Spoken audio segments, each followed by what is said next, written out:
All right, so working through some of the multiple choice, here's some of the answers to those.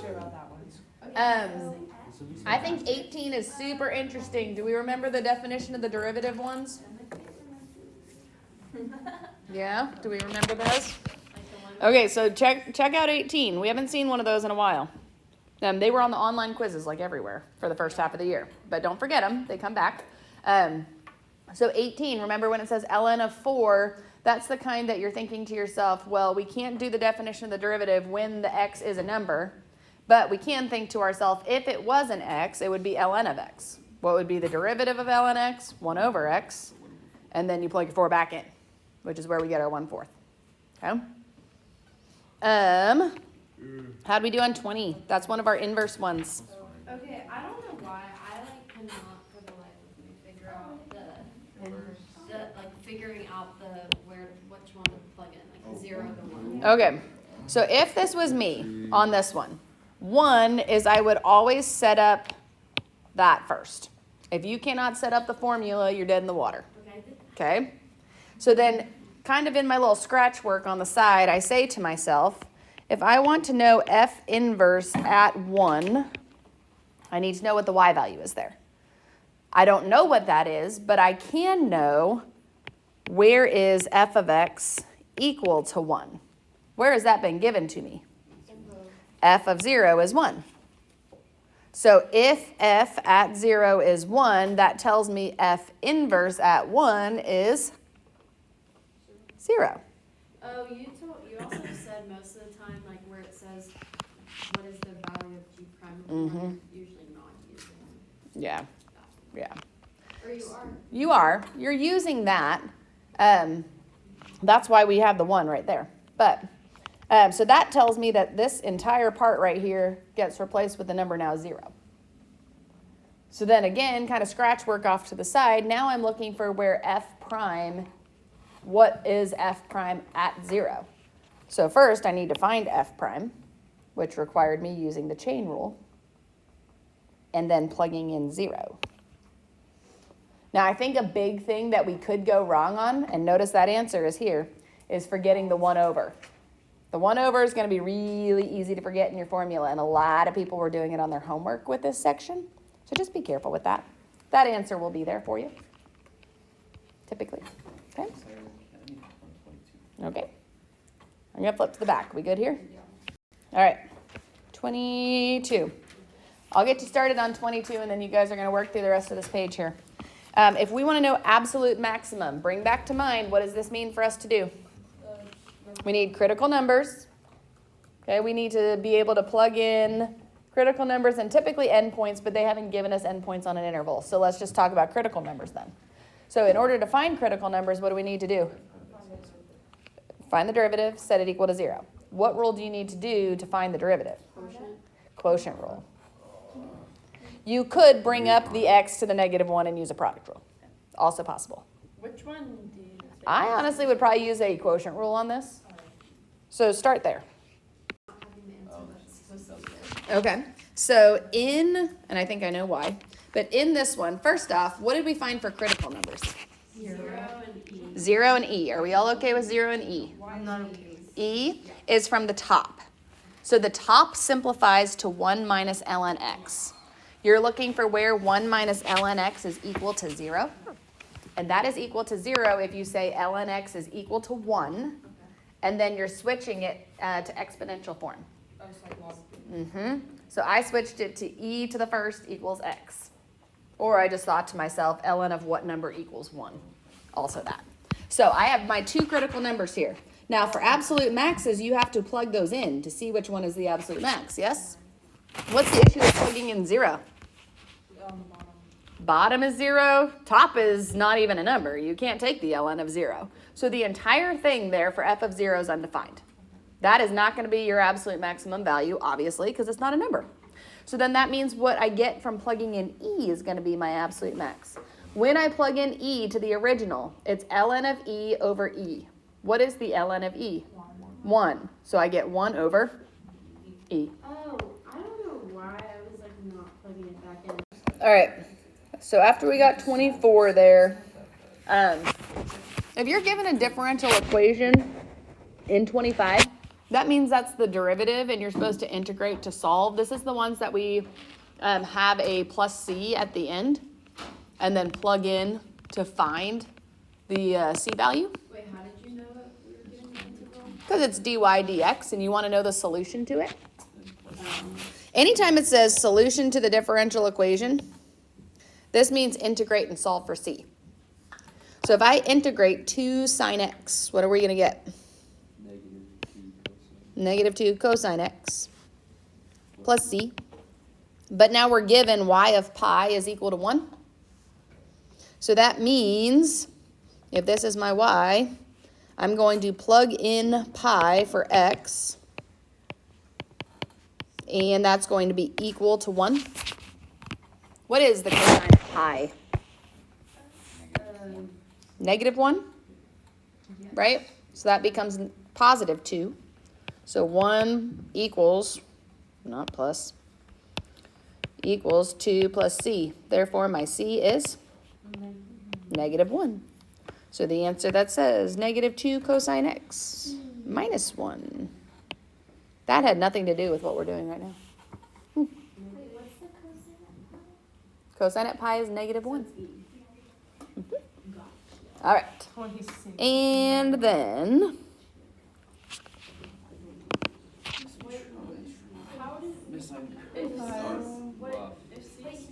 you're given the first derivative, so you can get the second one.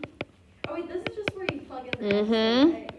d dx, the integral of 0 to x, e to the negative t squared dt. So what do we do now? You plug in the exponent. Mm-hmm. So it becomes e to the negative x squared, yes? Because every answer that they've given us is about concavity. What do we know about concavity from? Second derivative. So, hello. If I need to know what this looks like, e to the x is an exponential function that looks like that. The next thing I would think to myself is, what does it mean when the x is squared? Essentially, it kind of like doubles the slope, but also think on the negative side. If it squares a negative, it's going to make it positive, right? So think about it. If I plug in 1, that's going to be exactly the same thing as if I plug in negative 1, isn't it? Because when I square it, it all becomes positive, right? Okay. So it looks like more of a quadratic type. It's going to grow a lot faster, but it makes the other side look exactly like the right side, essentially is what it does. When you square the x's, it will make it increase faster, but it just makes the left side look exactly like the right side. Now, what does a negative on that x squared do to it? Well, let's just give it a try. Let's say we did g double prime at 2. That would be e to the negative 4th, right? Why negative? Well, because the 2 would be squared first, and then that would make it negative. Parentheses. Right. What is a e to a negative exponent going to be? It's going to be a small number. Is it going to be negative? No. So what have we discovered then? No matter what x we plug in, what is my y value going to be on this? Positive. So what do we know then? Okay, we know it's going to be concave up everywhere Wait, sorry, why? because this graph is going to be positive everywhere. When your second derivative is positive everywhere, it means your original is concave up. And do we know that because you did that? Let's see. Could we integrate this, do you think? Yeah. Yeah, that is a nasty one. There's an easier way. I'm trying to think in my head. Something's easy. I'm saying this e to the x function. That e to the x function, even with a negative exponent, is never going to be negative. So if you're integrating something that is always positive, it's not going to have any negatives to it because you're integrating the positive area under the curve. So that tells me that g prime is always going to be greater than 0. because you're integrating the area under something that is positive the whole time. Therefore, that also has to be positive. So we know G is increasing, and it's also concave up the whole time. Because you're only doing it from here. Yes. So it was easy. Last thing I want to take a look at real quick is this page. This is like, it's not a full AP style free response, but this is also like a multi-part thing that kind of does some applications with what we've been doing. While I wouldn't necessarily expect a full free response AP style, something similar to this in multi-parts could be on our test, okay? So if I'm given g of x is the integral, this looks a lot like the one we just talked about, from 2 to x of ln of t over 2 dt. First, how do I find g prime? You just plug in x for t. Because what are we in? Yeah, g prime is d dx of this. Now, remember, if that top boundary is something other than x, what do we have to do still? The derivative. So I'm going to have g prime of x is equal to ln of x over 2. Yes? All right, so then once we have g prime, it's pretty easy to find g double prime. Yes? So g double prime is going to require me to use my ln rule. What does my ln rule tell me to do? 1 over this, which looks nasty, times the derivative of that. What's the derivative of x over 2? Sorry, how did you get the 1 over The ln rule is 1 over u times u prime. Okay, u prime over u. So instead of multiplying by, you would multiply by the derivative of that, which is 1/2, right? So then I'd clean that up. The 1 over x over 2 is going to flip. So that's going to be like a 2 over x times a 1 over 2, which just gives me as my derivative 1 over x.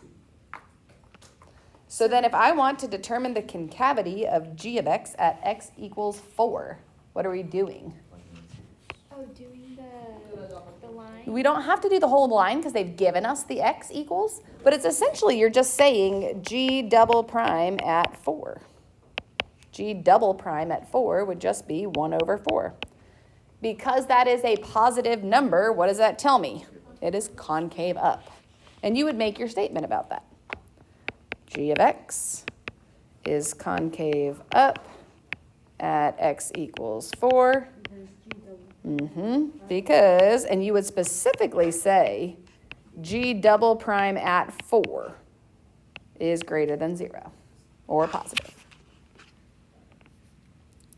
Okay, so if I want to know at what values of x is g of x decreasing, what are we relying on for that? First derivative, and this is where we do have to go to the number line. We want to know first critical numbers. So we first have to look at where g prime at x is equal to 0 or undefined. Don't forget the undefineds when ln's come into play, okay? Because ln does have a spot where it's undefined. So if I'm thinking g prime of x is ln of x over 2, g prime of x is equal to ln of x over 2, bless you. We want to know where that equals 0 or undefined. All right, let's think about it. Where is, in order for ln to equal 0, what does my x have to be? 2. What's inside has to be 1, but because it's x over 2, 2 divided by 2 gives me that 1 I need. Yep, because ln of 1 is 0. Now, also think about where is ln undefined? Specifically at 0. ln, because that's where we have that vertical asymptote on the parent function. Think about the parent function. ln looks like that. It doesn't have any answers in the negatives, so technically it's kind of undefined in all of those, but we're really looking for where it has a vertical asymptote. So that's going to be 0. Then I do myself a little number line. Now, technically speaking, 0 is like the left side. If you hear your name, please come by the front desk to pick it up. That's going to be negative. Why did I stop it at 0? Because that's the asymptote. That's the asymptote. I really can't say what happens to the left. There are no values to the left of 0. So I can't do a number line going the whole way left to right. It doesn't work that way. 0 to 2, it's negative. Therefore, 2 and then 2 out to infinity is positive. Yes? So we would say g of x is decreasing on the interval. 0 to 2. Wait, sorry, when you,